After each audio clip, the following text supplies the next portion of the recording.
শারীরিক প্রতিবন্ধকতা অনেকের কাছে জীবনের শেষ অধ্যায় হলেও মাদারীপুরের ডাসার উপজেলার দক্ষিণ ডাসার বেতবাড়ি গ্রামের সৈয়দ কাঞ্চন হোসেনের কাছে এটি নতুন করে বাঁচার প্রেরণা।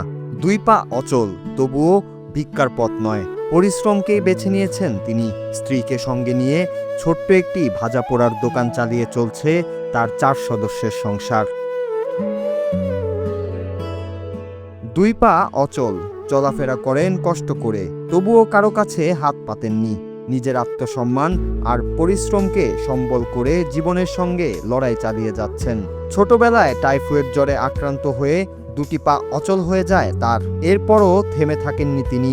স্ত্রী আসমা বেগমকে সঙ্গে নিয়ে গড়ে তুলেছিলেন একটি মুদি দোকান।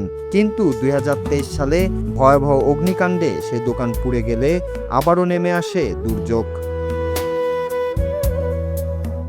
সবকিছু হারিয়েও হাল ছাড়েননি কাঞ্চন। নতুন করে বাঁচার স্বপ্ন নিয়ে 2026 সালে ডাসার সরকারি মহিলা কলেজের পাশে চালু করেন একটি ছোট ভাজা পোড়ার দোকান, যেখানে সিঙ্গারা, পুরি, পেঁয়াজু সহ বিভিন্ন ধরনের খাবার বিক্রি করে চলছে তাদের 4 সদস্যের সংসার।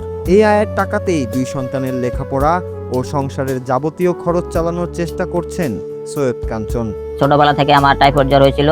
টাইফয়েড জ্বরের পরে আমার 2টি পাই নষ্ট হয়ে যায়, আমি হাঁটতে পারি না।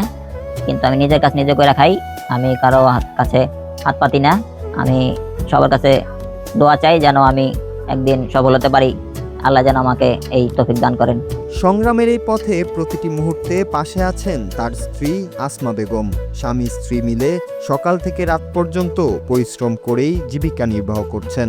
আমার স্বামী ছোটবেলায় 2 বছর বয়সে টাইফয়েড জ্বর হয়েছিল। অনেক চিকিৎসা করছে কিন্তু ভালো হয় না। ওনার হাত দুটা অকেজ হয়ে গেছে। ডান হাত দিয়া ভালোই কাজ কাম করতে পারে, কিন্তু বাম হাতে কম জ্বর পায়। এই যে দোকানে যে আয় হইতেছে, এটা দিয়ে আমার চলতে অনেক কষ্ট হয়।